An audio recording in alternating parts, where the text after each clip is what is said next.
Right, we're gonna do some self-massage because while we would all love to just anytime we're sore or achy have someone else massage us, that's not always possible. So we're gonna be doing a couple of different approaches with tennis ball in particular. I have given you each a golf ball so you have an option for creating more intensity if you would like to. In general, I would only use the golf ball on the feet. But we're gonna be doing a variety of things with the tennis ball. I'm gonna just show you a couple things that you can do at home. One, if you're gonna do the wall work with the tennis ball, I really recommend putting it in like a sock, kind of long enough sock that you can hold on to it, because then you can, take it and put it behind you and put it like right between, see, it already dropped down. Put it right between the shoulder blade and the spine. And again, you're gonna take a nice, always a nice athletic stance, but you can be holding that ball so that it doesn't, roll away on you. But you can go up and down, you can go side to side, which will take that ball like right into that area around the shoulder blade, like where you wish someone would put their thumb and kind of control it. You can do this laying down, but it's way more awkward to try and do that. So similarly, one of my favorite things is to try and get massage right in here or also in that IT band. I know some people use a roller for IT bands, but also complain that it's just so intense and it's really awkward because you're having to be on your side and kind of walking yourself up and down with your arm. It's very awkward. With the wall, again, you've just got a lot more freedom. And so I can just stand and I can put the ball right at that kind of hip bone, right below the hip bone. And I can just move my hip a little bit, and then I can even rotate away from the wall. And that will carry the ball from here, where there's a little thing called a TFL, by the way, which often gets too tight and can participate in all kinds of low back and hip dysfunction. And then you can, if you roll away from the wall or turn away, the ball will move this direction. And then you can do the same thing with the leg, kind of roll it back and forth using the wall. So I really love doing wall work for that reason. We're gonna do two things together today. One is we're gonna actually start up on our feet. So when you're ready, join me.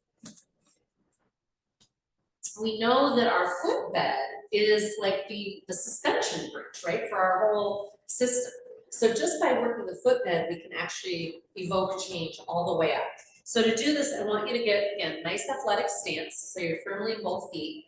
You're gonna take one foot and put it forward, and kind of planting my heel, and then placing it onto the ball. So in other words, I'm not stepping straight down and doing this work. I've got kind of a 1 foot forward, and then I'm gonna roll my foot back and forth, and I'm just sort of letting the tennis ball move almost kind of along the meridian, the spine, if you will, of the foot.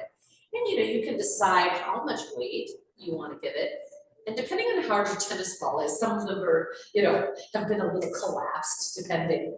So I'll go forward and back, and then at some point I'll just hold, and I'll let my foot kind of cup over it. I'm letting that arch, that whole suspension system receive that upward pressure. How's that feel? And of course, tuning into your breath, right? Light connection to the tongue, roof of the mouth. Another movement that we can do is to plant the heel. And again, I want my standing foot far enough back that I'm on it. And I'm gonna let the ball roll. Essentially, you're getting it to move all along the base of the ball of the digits, the kind of foundation of your toes. Good, I'm glad it's warming up in here. I got here and it was 58 degrees. So the floor is a little cooler than I would like, but I appreciate the furnace here. It heats up fast. So I want you to just notice, how is that feeling? Are you getting a level of intensity that's just right? We want that edge where you're like, ooh, let me breathe into that. Let me notice. Okay. We'll do the other foot, and then we'll come back and invite those who want to experiment limitedly with the golf ball, just to see if it's your thing. So again, placing your weight in the back foot, the opposite one you were, placing your other foot forward, and beginning to roll forward and back, letting that ball say hello. you might just notice, is this side different? If you, for example, have one side that historically has been sprained a lot or what have you, you might be experiencing a very different set of sensations or intensity. And at some point you can then just press it down and let the ball press up into the arch and body of the foot. Kind of pulse and release and then apply more pressure. At some point, if you'd like, plant the heel and again, move that foot side to side, either the front of the foot, if you will, moving that ball beneath each of the toes. So with the golf ball, it's kind of neat because we can create some pretty focused and intense pressure points. Some of you will love it and some will probably be like, oh, heck no. So first, take that same athletic stance in one foot, place the other foot, heel, and just let that golf ball arrive, if you can, again, right below the base of each toe or ball of each toe, and do that same little side to side we were doing. And what I notice is there are a couple of places you really appreciate a hold. One of them is there's actually a shoulder release point right at that spot between the pinky and the next toe over. Anybody finding that? Just kind of a zinger. And then there's a place that's right between the ball of the big and second toe. It's called the bubbling spring point in acupuncture, which interestingly, I know is the name of the farm where I live, and it's the name of my niece's business, Bubbling Springs Martial Arts. So super cool. So it's considered to just be a really good life force point. But I will say also, from a massage and bodywork standpoint, I very much noticed that people who have a really restricted neck range of motion, often that big toe, if you try to rotate it like with your hand, there's not a lot of movement. And this kind of massage could really help. So there's another fun position with this that I don't think is very useful with the tennis ball. And that is to place that front foot on just the ball of the foot, like you're wearing a high heel. I'm sure, Lila, you can imagine what that's like. And then you're gonna just move your heel like you're stubbing out a cigarette butt, which again, even if you're not a smoker, you've seen people do it. Oh, I've seen some nice facial expressions, right?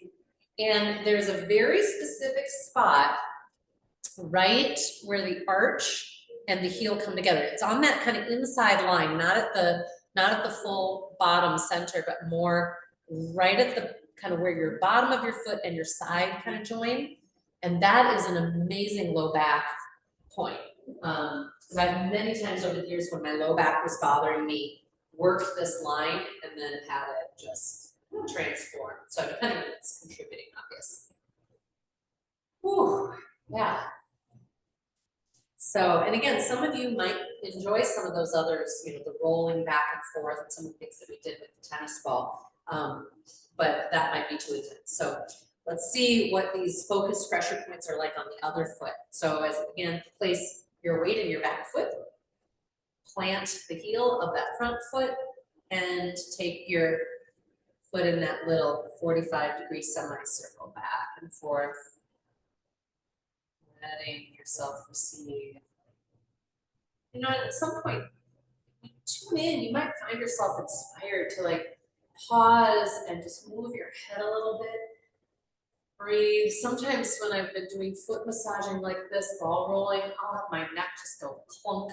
It is so thoroughly connected. So it's very fun as you're working the fascia in the foot, you're creating the opportunity for transformation all the way up. Again, you might check out that little point between the pinky and next toe. Again, I'm speaking of the ball of the foot, not the toe itself. And then at some point you might place that front foot like you're, again, planting your foot in a high heel, and then you're stubbing out that cigarette butt with the heel.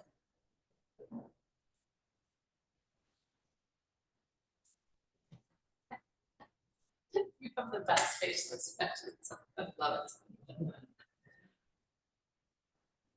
And again, you might check out that inner line of where the heel and arch join. It's kind of low back oriented. Also, there's some connection points right where I'm describing that, right on that inner and outer part of the heel, both actually. That again, if you've had any ankle injury, these points can be kind of amazing, and worth giving your attention to. So we're done with the golf ball unless you want to revisit it at some point, and I'll just maybe grab it so nobody steps on it, goes flying. But we're gonna continue with the tennis ball, and we're gonna do some laying down. Did you guys get some good spots? Yeah. Yeah? Do your feet feel like a little tingly maybe? Mine do, they feel very enlivened. Yeah. And that's what, most people will report after my mom works on them. She does acupressure work, but also other healing energy stuff with it. But people will often say they feel like either super energized or they'll be like, I need to go take a nap. Like it really helps the body move into a healing zone, and it's kind of amazing. So what we're gonna be doing next, you guys are gonna, I'll show you before you lay down. You're gonna lay down, you're gonna plant your feet like you're coming into bridge pose. You're gonna raise your hips enough to get the ball under you. And you're gonna put the ball right in, there's a soft kind of pocket here, just to the right of your sacral triangle and just below that hip crest, okay? And then once you have it there, you'll get as much or little weight to it as you want. And then you'll send your hips, you'll just swing your hips a little left, and that'll bring the ball out here, kind of into that fun piriformis area and stuff. This is exciting stuff, trust me. And so you just swing back and forth as much as you want. Then you might lift the hips and move the ball down a little bit and do the same motion. And you can get into like external rotators. This is an area that I often work on people in massage. If you put your hand there and you rotate your leg like this, you will feel this area. And there's often quite a bit of intensity there for people. And lastly, you can even lift the hips and put the ball really right to the right of the tailbone. And if at some point in one of those, 1, 2, or 3, if you want to pause when the ball is to the outside, you would essentially go like this. So I've got the ball on the right, swinging to the left, and you can slowly let that right knee settle to the outside. And sometimes, oh yeah, there it is. That will get you into some pretty amazing massage experience. And what I found is for some people, this is fabulous, and other people are like, oh my God, this is so painful, I can hardly stand it. And it just really depends on how much tension you're carrying in there. But again, you get to control the weight. Okay, let's give it a try. So come on down. Raise those hips up. Place that ball to the right of the sacral triangle, right below that hip bone. Slowly give some weight to it, and you decide how much.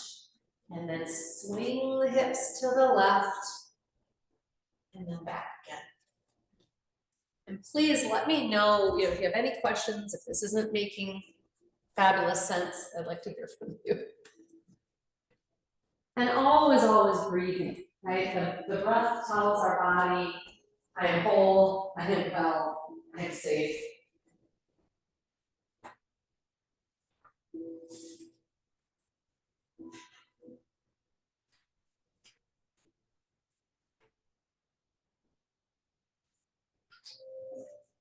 Guys are very quiet. Everything okay? There we go, big exhale. And now we know you're alive. If you're not finding something or you're just a little unsure, please let me know. Again, remember you can move down to kind of that first, second, or third height. You can do the knee to the outside, owie. Yeah, and again, the whole purpose of all of this is to benefit you and to have it feel good in a deep massage kind of way. Not painful, not something you're surviving, you're not laying there thinking, why is she having us do this? Right? So I really want you to be going, oh my God, whew, this is useful, I needed this, or yay, I'm so glad I've got a way to massage myself. And of course, it's a wonderful opportunity to notice if the two sides are different.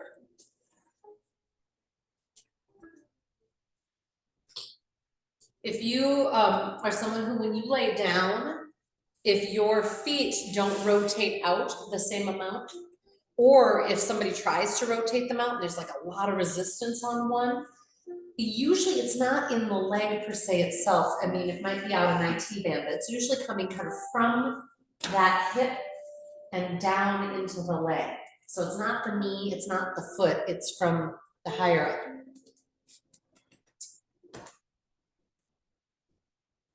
Guys alive? Uh-huh. Whew. Don't hesitate to breathe it out, breathe it through. Definitely try not to tighten the neck. You might lightly connect the tip of the tongue, again, soften the mouth and jaw. This just really sends a nice feedback loop. We're okay, this is good.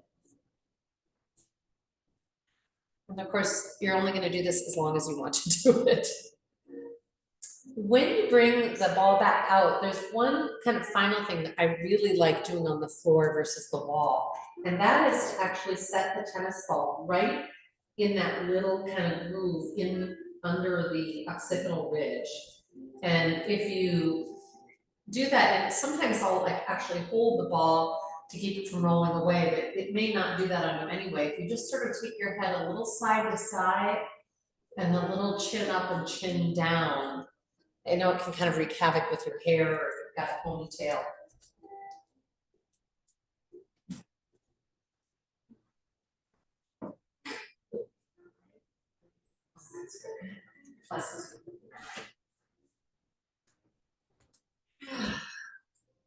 Feel complete with that, just set that tennis ball to the side, and you might then do the head rotation right and left to just take advantage and kind of continue the massage exploration that the ball started.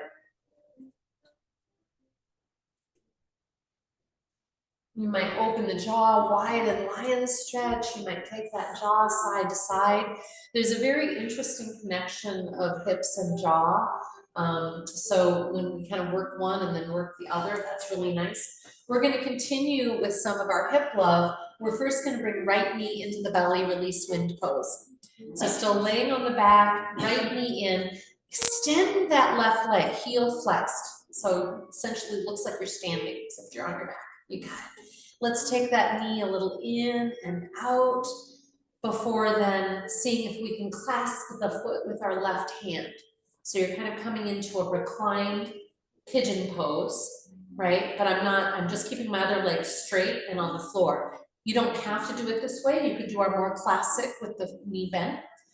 But I'm gonna take this opportunity to kind of swing my knee in and out.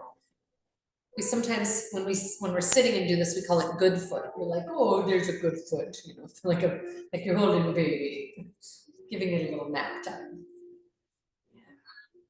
And when you feel complete with that, go ahead and extend the leg and point, flex, and roll through the ankle.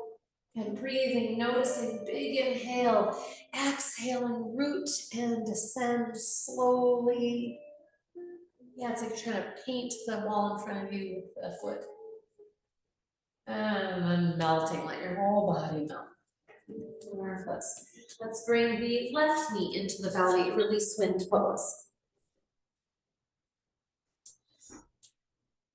Breathing, noticing as you pulse that knee a little side to side.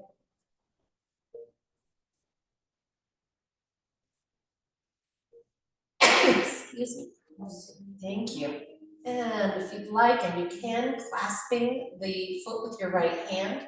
Again, if it's not as good for you as our normal kind of reclined pigeon, you could just bend the right knee and use that as your support. But I really enjoy this version. I find it's kind of fun because I can feel a stretch in the front of that extended leg in a way that you don't get when you've got it pulled in. I like rotating my head away from the knee, taking it to the opposite direction, and just really communicating with the whole spine from the tailbone to the brainstem. You know, we chop the body up by giving it names, right? The neck being its own thing, and it's not its own thing, of course, right? That spine travels all the way up. And eventually inhaling, extending that leg, maybe point, flex and roll. Exhaling, root and descend. Face is soft, neck is soft. And melting. Take a moment to just give into gravity, kind of scan the body, notice what's present, and how are you different than when you walked in this morning? Inhaling slow, deep and wide, really expanding that abdomen. Exhaling and hold out for abdominal pumping. During abdominal pumping, you want to draw that belly in as far as you can towards the floor, towards your spine. And then press it towards the sky as deeply as you can. And I love all the other kind of unexpected sensations. Yeah, sighing breath, very nice. Let's do a couple more rounds.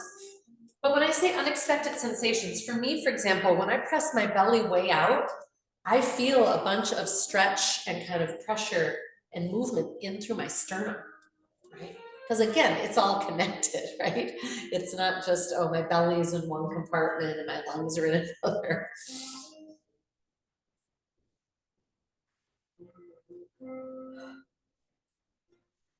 Yeah, I'm hearing some good sighing breath out there. Thank you, I love that.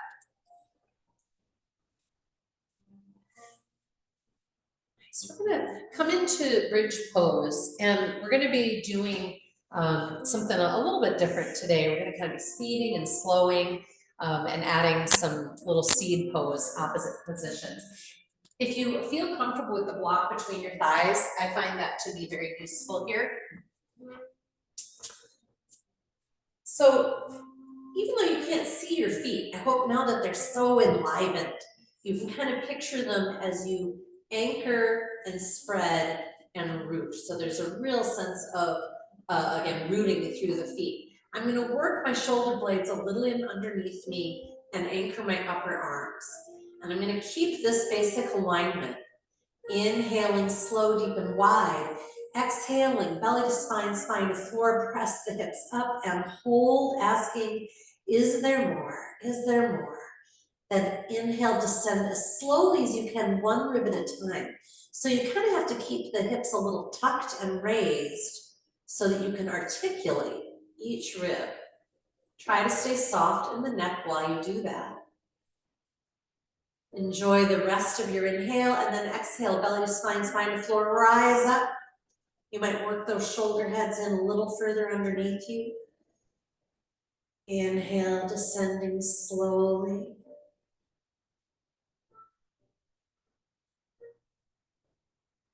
One more, nice big inhale. Exhale, belly to spine, spine to floor, squeeze that black, rise up.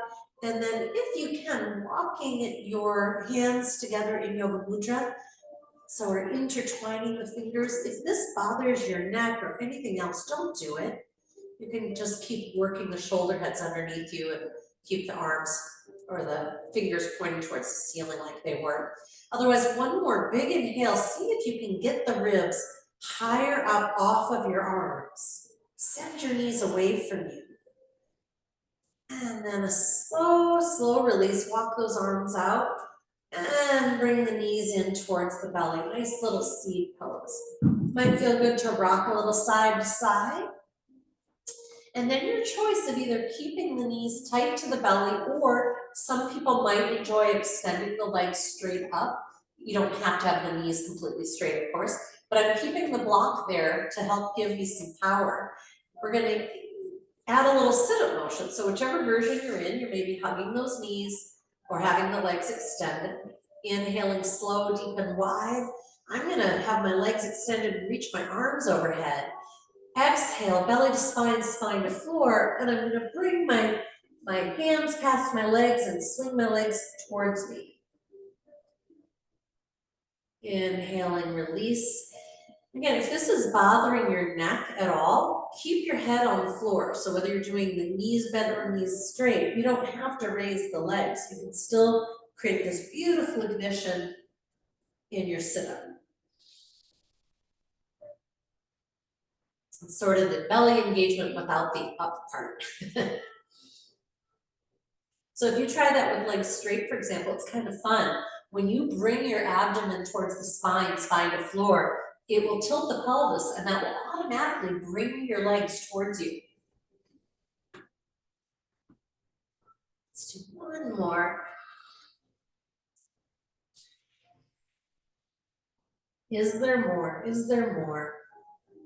Relax, bring those feet down. Take your block, if you would, and add it under the sacral triangle.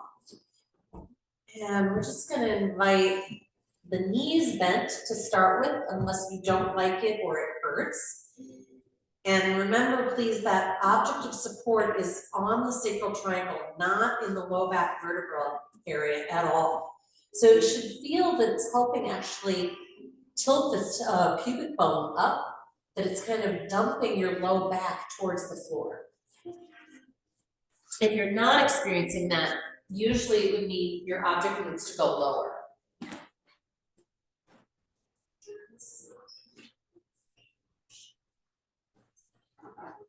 If anyone's using a cork block and is curious what the soft one is like, I find it much more comfortable. I don't get any irritation then in that kind of bony area. Anybody besides me feel like when you did that with knees bent, like, oh, I just felt so good, like you got a traction and release in that low back? Anybody else? Yeah.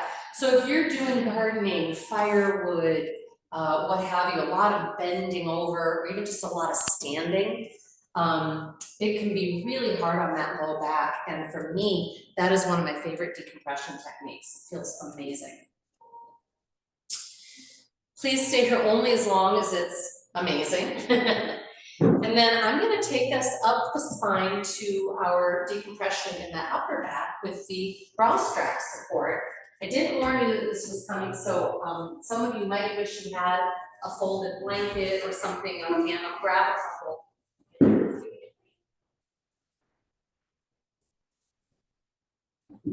Ideally, we want something under our back, and then, if need be, something under our head, so that when we recline back, there's no sense of the floor being farther than we wish.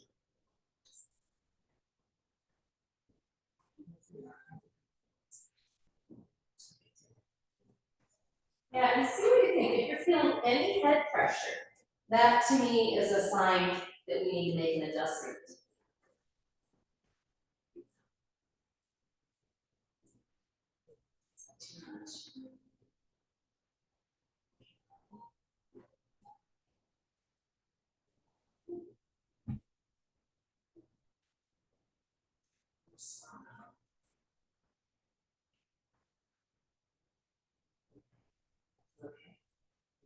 Good.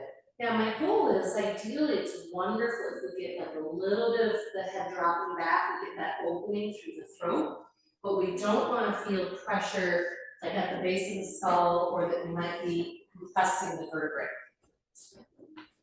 So as you're scanning your body, you're wishing you had a little something, let me know. By the way, if being up on the block itself is creating kind of a problem, and that sometimes is the case, another technique is to simply roll up a blanket and, tightly, so it's got a little bit of firmness in the roll, and essentially use that instead. Again, we want it right about that bra strap zone so that the wingtips of the shoulder blades are being invited up into the body as the shoulder heads rotate down towards the floor. And I'm going to have you do a little experiment with me while you're there, okay? What I'd like you to do, with your arms kind of just out by your sides, is intentionally rotate your shoulder heads forward and feel what's happening in the shoulder blade. Then rotate the shoulder heads back and feel how that shoulder blade leans in. Am I right? So this is a really great reminder to us of how that all communicates with each other, and it doesn't have a choice. And by that I mean, when the trapezius, this upper part that we always think of that connects the neck and the shoulder, when it is engaged, because the rotation of the shoulder head demands it, by the way, it doesn't have a choice. So when that is engaged, the wingtip of the shoulder blade will tilt out, and all of this basically gets frozen in place. And so what we have to do to help unwind that is get the shoulder head to rotate back so the wingtip tucks in. And now if you take your hand up to your trapezius muscle up here, the part you can touch, because part of it attaches at the blade, that's why there's this relationship, if I didn't say that clearly enough. But if you can take one hand back here and kind of even skin roll or use your thumb to press down at the top of the trap, it can feel pretty amazing. Is there anybody who's like, I realize I'm trying to describe a thing and you can't see me. Is there anybody who's not getting what I mean by that? Sometimes people find it easiest to do same hand, same side. Sometimes people will cross over from the front and then get a hold of that trap. I find them both potentially to be useful. If you would, take a couple of really deep breaths and notice, is this still a great pose for you, or is this just you're done, it's becoming too much? If it's still great for you, if you would like, well, actually, if it's not great, come off your block and we'll all do the same thing, which is taking one arm towards the ceiling and then reaching behind you, karate chop straight, not towards the floor, and then pulsing that arm away and towards your ear. You might also rotate the head away from your hand. Everything very slow, noticing, loving what you're finding.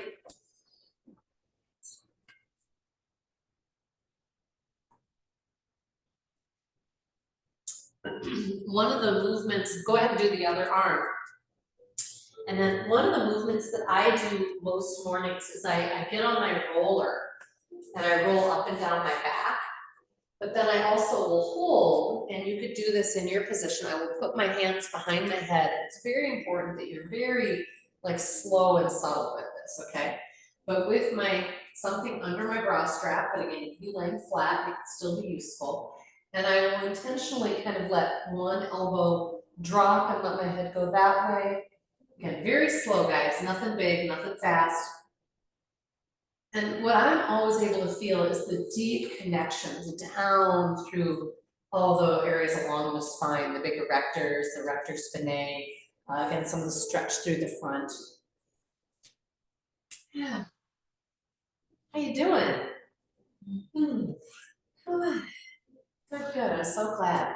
So in your own time, coming off the object of support, maybe you wanna, I've seen a couple people already doing it, maybe you wanna give yourself a nice scalp, I was gonna say scalp and skull massage. And you can use those thumbs right under the occipital ridge, you can go right up over the ridge.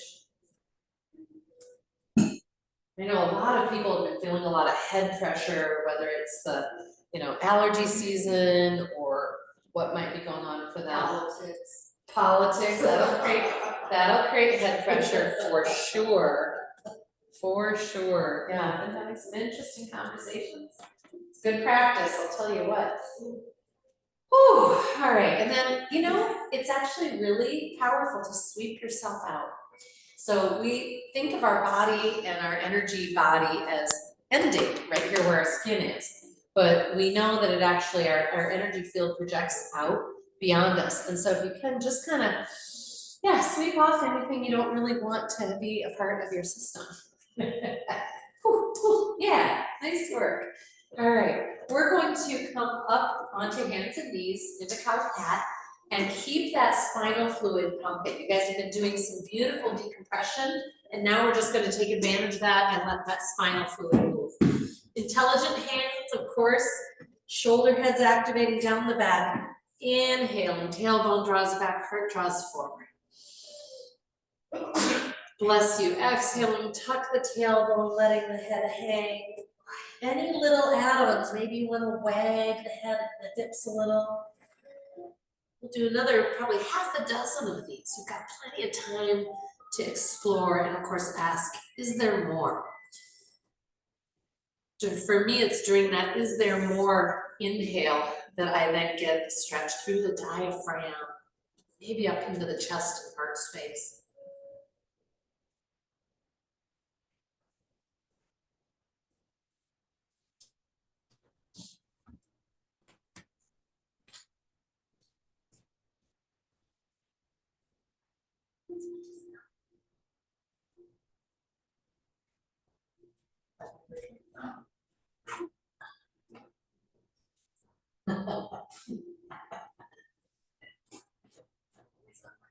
Yeah.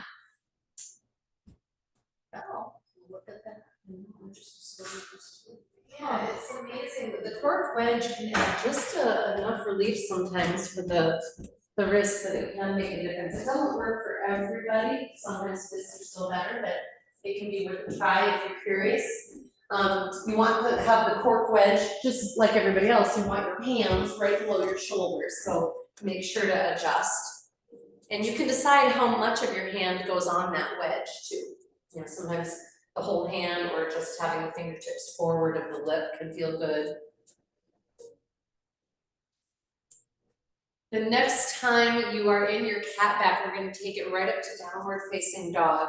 And my goal, really always, but is to give it extra attention today, is to find the most peaceful version of downward facing dog through your neck and shoulders that you possibly can. So sometimes that means, oh, I'm going to take my hands a little wider to give more freedom into that trap muscle and neck area. Yeah, maybe it's just noticing that you need to intentionally activate those shoulder heads open away from the ear and down the spine towards the hips. For sure, big inhale, exhale, activate the abdomen towards the spine, let it carry the hips up and back.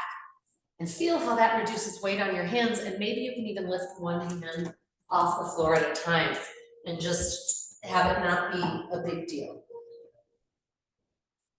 Again, you don't have to come up very far. Marvelous.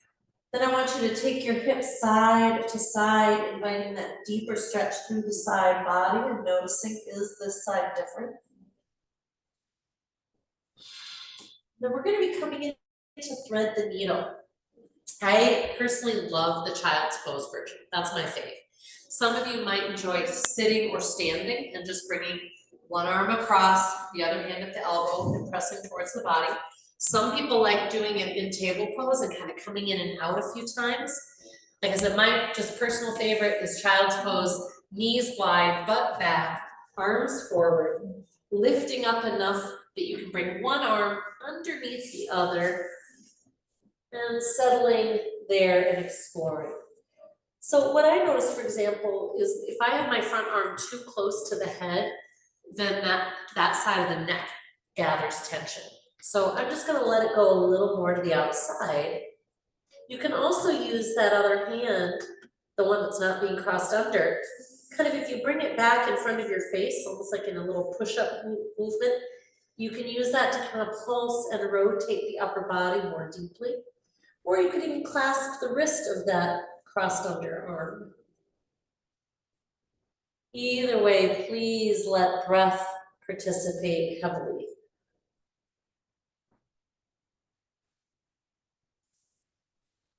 And when you feel ready for the other side, nice long exhale, belly to spine, come on out to your starting position. Take that other arm underneath. Yeah, this is, I think, a very useful pose to notice if the sides are different, not just by the way in the shoulder joint or upper back. For me anyway, I feel a deep stretch along the ribs and the waistline on one side. So I saw a couple of nods, yeah. So if you sense there's more of that on one side than the other, that's really important because that can create a torque and a pull on our hips. That can affect, how we walk, all kinds of things.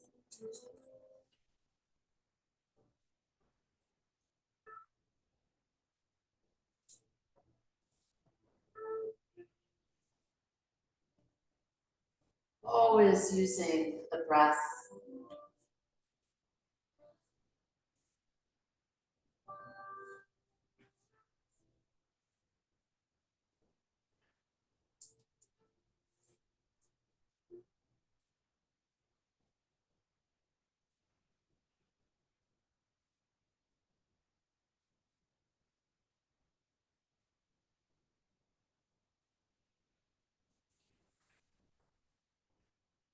When you're ready, a long exhale coming out. We're gonna come up to downward facing dog once more, and we're gonna do some lunging. And if you have any, foot or knee stuff that's challenging, we're gonna be lunging from the back forward. If you don't feel safe landing like that, you could just go to the front of the mat and join us stepping back, which gives you a little more control. Otherwise, we're gonna use our core and our balance to move ourselves in our lunges. So as you're ready, nice again, find all that peace in your torso. Bring your feet close enough together that you can take the right leg flying without it sacrificing your alignment. Maybe you want to bend the knee and open it. Nice ease in the neck. Exhale, bring that right foot forward. We're not coming onto it quite yet, so don't get excited. We're gonna lunge and pulse back and forth. So if your feet are not far enough apart, if that front knee is coming really far forward of your front foot, this is gonna be infinitely harder, okay? Great. I'm gonna drop that back knee and I'm gonna flex the front foot and I'm gonna hinge over it. And what I mean by hinge is I'm trying to bring my belly to my thigh, not fold my head towards my knee. So really, I'm keeping my head up. I'm looking forward at my singing bowl or in front of my foot or admiring my big toe. What you might notice as you hang out and breathe here is, first of all, where is your stretch? We do not want it at the back of the knee. I want it to be in the ham. And if you're having too much stretch at the knee, you need to bend the knee more. But also, what happens if you rotate your foot a little in and out? That should move that stretch into different parts of your hamstrings.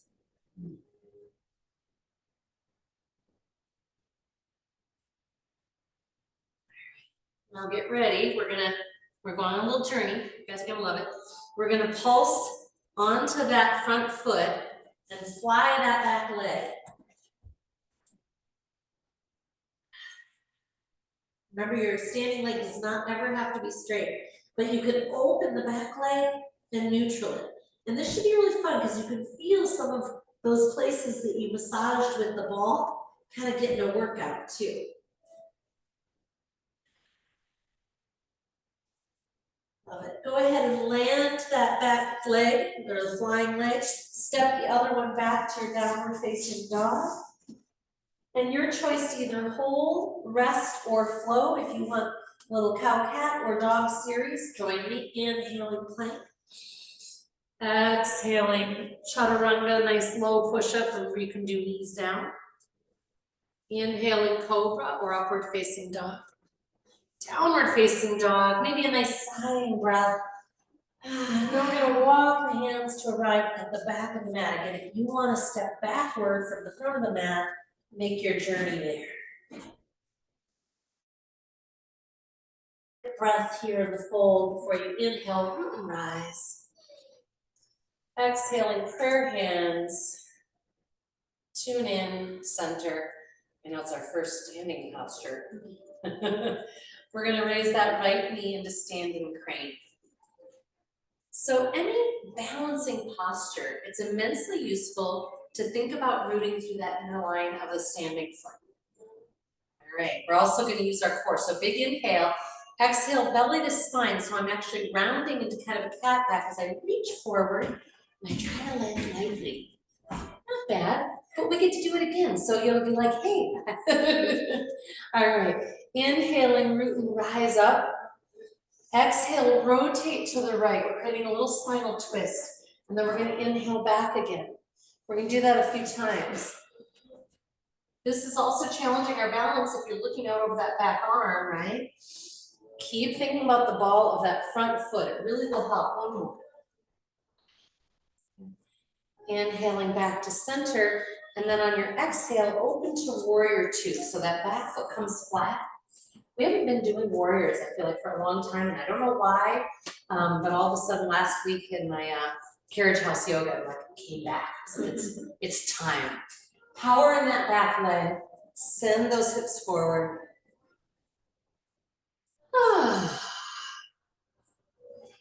On a long inhale, exalted warrior, root and reach, picking ripe apples, perhaps. 'Tis the season. Forward to your lateral stretch. Remember, we want to keep our body as if it's flat between two panes of glass. So if your butt went out behind you at all, you should be able to tell because you can look down first of all and see that your thigh bone is not straight. It should be parallel with the sides of the mat. And this is important not because we care about perfection or how it looks, but because of how it will affect the tension in your joints and so on. Maybe it feels good to just hold and reach. Maybe you want to spiral. Sometimes I like pulsing, like I bring my elbow back like I'm pulling on something heavy, and then I reach again. And I like how that kind of massages and tonifies the side body. Yeah, one more deep breath, big inhale. And as you're ready to release, your choice, downward facing dog, or just rotate that front foot to straddle. So it's really about what your body is needing this morning, and you can do it different on the other side when you get there, up to you. Breathe and notice. Maybe you're moving into dog series, maybe you're in your straddle and you're going side to side, loving up those hips and those thighs. Yeah. As you're ready, we're gonna all come into downward facing dog, so if you're not already there, please meet. Nice sighing breath, perhaps. And we're gonna very slowly take that left leg flying, like we're walking on the wall behind. Now notice, did one of your elbows bend? I saw a couple of them. If so, your core isn't doing the work and you're compensating. Maybe you can open and close the hip. Again, it's like you just keep your heel flexed and you squeeze your right butt cheek towards that left edge of the mat. And then slowly bring that right foot forward, left foot forward, I'm sorry, flying foot. And we begin our pulsing journey forward and back. And I didn't mention it, but by the way, it can be nice sometimes to have a block under each hand. You know, if you're ever doing this at home, you want to put a couple of encyclopedias on your hands, it can feel really good. Otherwise, sometimes just deepening your stance can make the difference. All right, I'm gonna lower that back knee and flex through that front foot. And I have to remind myself not to fold, not to dump that head, because that just actually brings pressure to the low back. We want to hinge. So I'm bringing my belly towards my thigh, breathing, tuning in. Now notice subtlety. There's not only the subtlety of rotating your foot, but what about your hip bones? If you bring your left hip bone back and right hip bone forward, and you kind of pulse your left hip bone forward a little bit, you'll feel that somewhere in there is your best stretch. Felt like a little sort of salsa kind of thing might be good on these cold mornings. We can heat it up. We're not gonna have to be scared of winter. We got options. When you're ready, we are launching onto that front or left leg, sending that right leg flying. Again, steer the hip bone. So left hip bone steers back. And then as we rotate open through that right leg, make sure that left hip isn't leaning. It's not swinging the flying foot. The flying foot should be straight back, whether the toes are pointing down or then pulsing and rotating open to the side. You got it. And releasing that back foot. Step back, downward facing dog. Option to hold, rest, or flow. Last opportunity for dog series if you're wanting.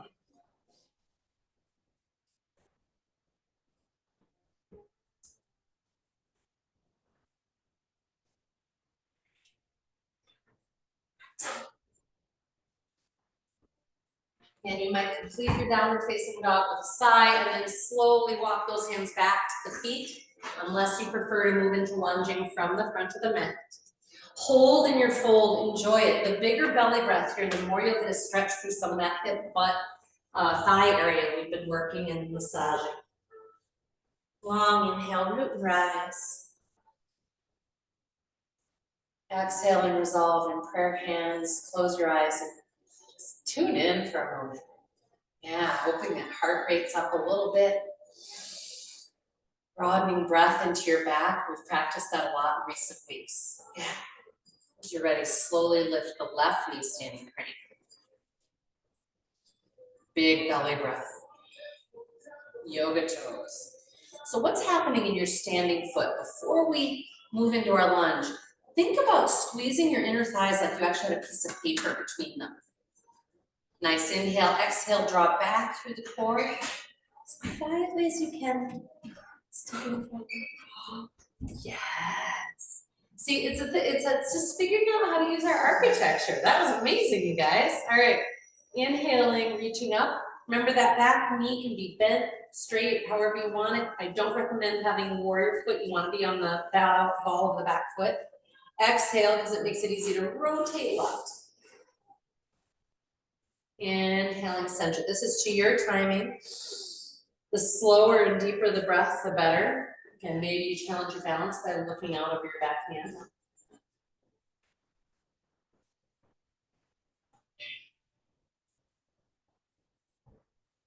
Inhaling, center. Exhaling, opening to your Virabhadrasana 2. And I usually find once I'm in Warrior 2, it actually feels good to scooch my front foot forward more and get into a deeper lunge. You can see if that's true of your body. So the key piece for integrity here, we've done a lot of awareness into those glutes today, right? I want you to use them to your advantage, because the key to getting the right alignment of the legs externally rotating is, specifically in this case, squeezing your left butt cheek towards that right edge of the mat. It should swing your tailbone kind of in under you, and it'll take so that the knee and the hip are in alignment. Arms out to the sides, however you'd like. Maybe you're turning the world's largest doorknob. Inhaling, exalted warrior. Exhaling, lateral stretch. And again, this is where you need to be careful to not lose that external rotation. If you feel a hip swing to behind you, you've lost it. Looking good. I'm seeing you guys really maintaining that flatter profile. And again, what do you want to do with that top arm? Do you want to kind of pulse, draw, and then reach? Do you want to circle? Yeah, you can always do a partial bind. I forget to often offer that, but it can be wonderful. In your own time, releasing out to straddle or downward facing dog. Take a moment, breathe. Notice we're going to be coming onto our bellies, so however you want to get there is Garuda.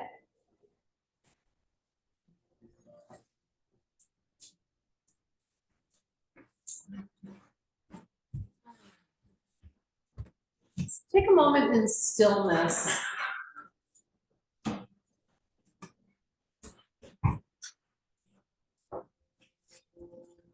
What's it like in your body now? What's it like when you breathe well on your belly? Can you invite it to come into your back so the whole back is pulsing with breath?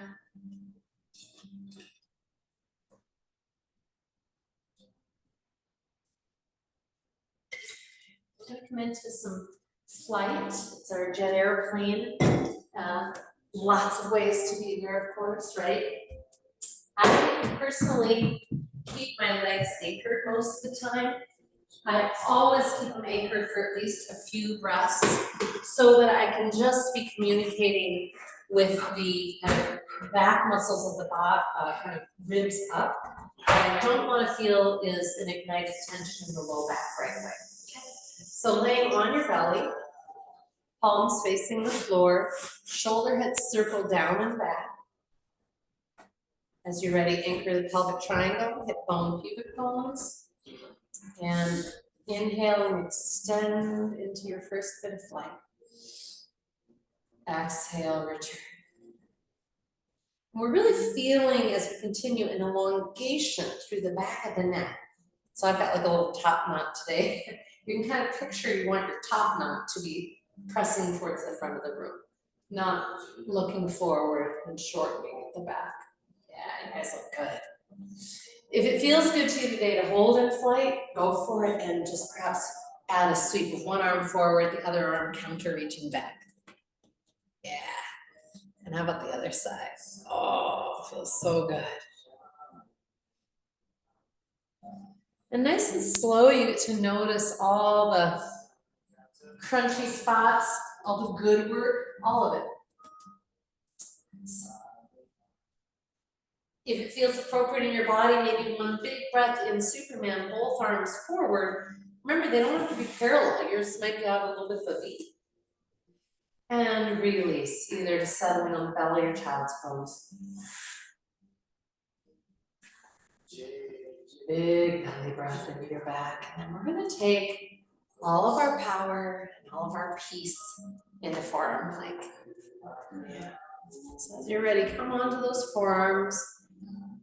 I like making just a fist with one hand and then the other hand wrapping gently. It's easier for me to not like grip and stride. See what works for you. What's your best version? On your knees, on your feet? If you feel any weakness happening, it's usually that we're not using our architecture the right way. So imagine squeezing your thighs like you've got an imaginary block there. Imagine pressing your thigh bones towards the ceiling. See if that makes a difference. And if it's still feeling awkward, try doing it on your knees. Okay, good. Nice neutral, people. Yeah, you're making this look easy, which is a great sign that you're using the right stuff. I know it's not work, but it's the right work. You're getting the right advances, using the right muscles. You'll notice when you're at your edge and before you move beyond your edge, come on, rest, restore. So I'm going to invite us in one more time. When you come into forearm plank again, if you would like to intensify, try just raising one foot off the floor a little bit. If you do that, make sure that you're keeping really active, flexing through the heel, that you don't let your floor foot rotate, or again, you'll become weak feeling. No striving, softness of the tongue.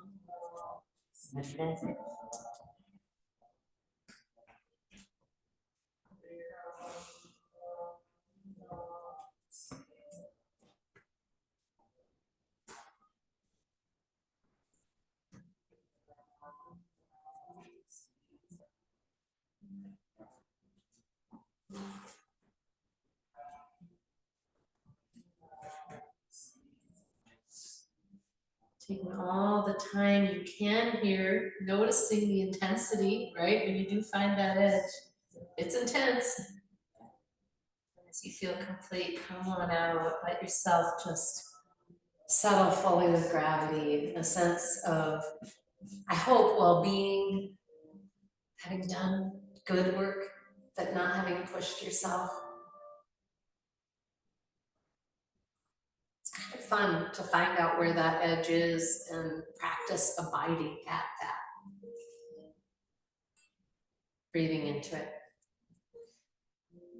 Please notice here if there's anything else your body is craving. And as you move towards your resting shape, noticing what you might need to be fully supported or comfortable. I know some people have really enjoyed the practice of sending the legs up the wall. Others like them climbing onto a bolster. If anyone would like me to bring a bolster, give me a wave. If you'd like a yoga mat in front of your knees, give me a wave. We often say this is the most important part of our practice, the integration period, if you will. I'll come around and give a little press.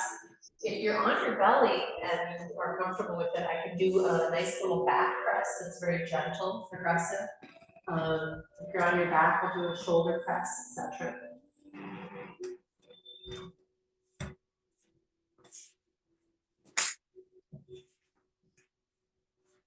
Taking these first moments to invite the body to settle deeply with gravity. This moment, this body, this breath.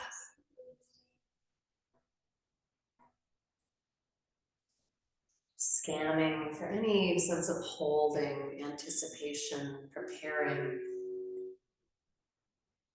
Getting into gravity as if gravity just got more powerful and you're settling in for a good, long sleep.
Slowly expand your breath.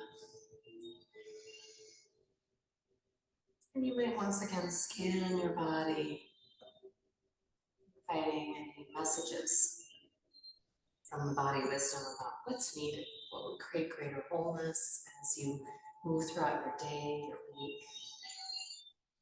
Thank you each so much for coming to the mat and being willing to experiment with ball rolling and all the things. I hope it felt great. I hope you have some fun doing some more of it sometime soon. Om Shanti Shanti. Om Peace. Peace. Namaste.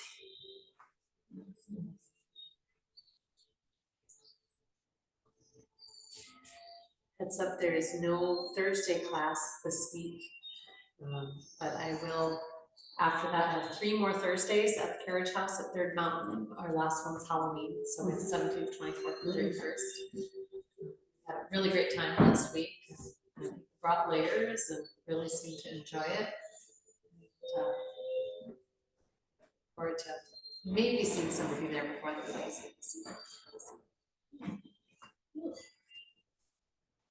Go home and take a nap.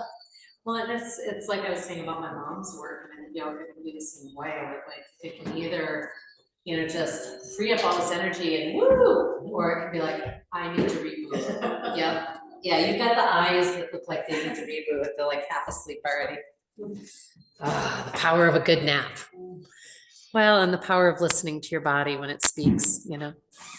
Thanks for being here.